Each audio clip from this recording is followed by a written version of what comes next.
ये सवाल है जीना सीखो के बारे में और इस पे पहले भी बात हुई है जब भी, तो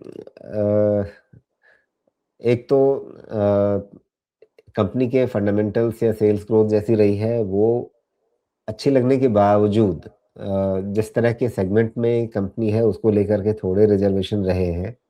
ख़ास करके मुझे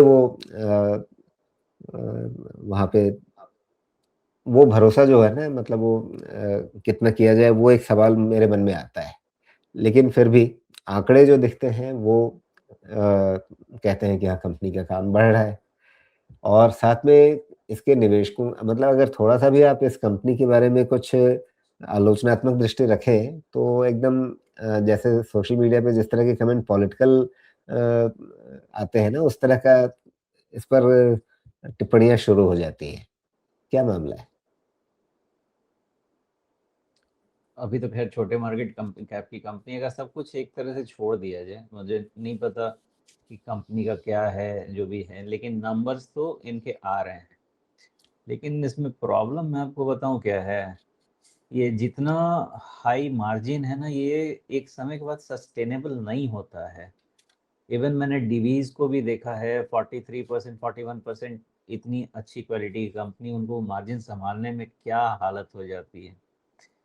इतना हाई मार्जिन प्रोडक्ट अगर बनाते हैं तो मेंटेन करना लंबे समय के लिए, अगर रेवेन्यू बढ़ता जाता है इसी रेट पे, कभी ना कभी तो मार्जिन इम्पैक्ट होगा, और जैसे ही मार्जिन इम्पैक्ट होना शुरू होगा, वैल्यूएशन आपका इम्पैक्ट होना शुरू होगा। तो फॉर एग्जांपल अभी का आप मान लेते हैं कि ये कंपनी इतने हाई ग्रोथ पाथ पे चल रही है कि अगर 60%, 100% इस लेवल पे अगर ग्रो कर रही है सेल्स को, और 45% का मार्जिन लेके ये मेंटेन कर पा रही है, नंबर्स तो बहुत अच्छे हैं।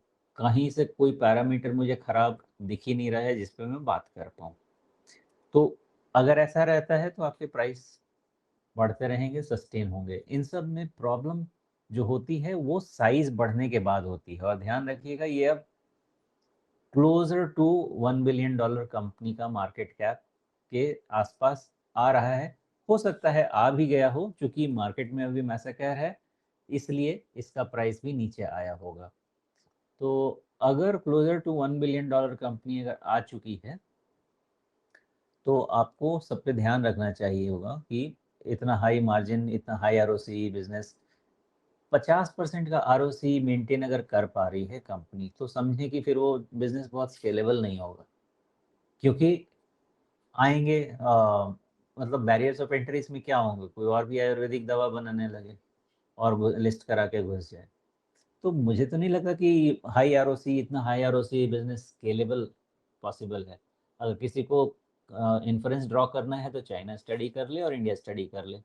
इंडिया में कंपनीज हाई आरओसी पे काम करते हैं, चाइना में हाई सेल्स पे और लो आरओसी, लो आरओई पे काम करते हैं, उनको वॉल्यूम ग्रैब करना होता है। तो स्केलेबिलिटी के लिए आपको प्राइसिंग छोड़ना पड़ता है, ये तो छोड़ नहीं रहे हैं। तो एक सर्टेन पॉइंट के बाद ये growth itself will become a problem for the valuation. अभी 35 टाइम्स का वैल्यूएशन बहुत एक्सपेंसिव नहीं है for a company which is growing at 60, 70, 80, 90%। ये ग्रोथ रेट मेंटेन है, then this valuation is okay.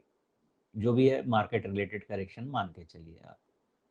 ये एक साइड स्टोरी का है। दूसरा साइड स्टोरी का ये है कि मार्केट रिलेटेड करेक्शन खत्म होता हुआ फिलहाल तो नहीं दिखता है। अभी क्लोज कितना है, 588.75। जिस दिन ये शेयर आपका 635 के ऊपर फिर से क्लोज होने लगेगा, इसमें रिवर्सल शुरू होगा। अप अंटिल देन ये करेक्टिव पैटर्न चलता रहेगा। कब तक? जब तक चाहे तब तक। और कहाँ तक? अराउंड 500 तक, जब तक 635 नहीं निकलता है, और 500 पे इसको फिर से इवैल्यूएट कर लेना चाहिए।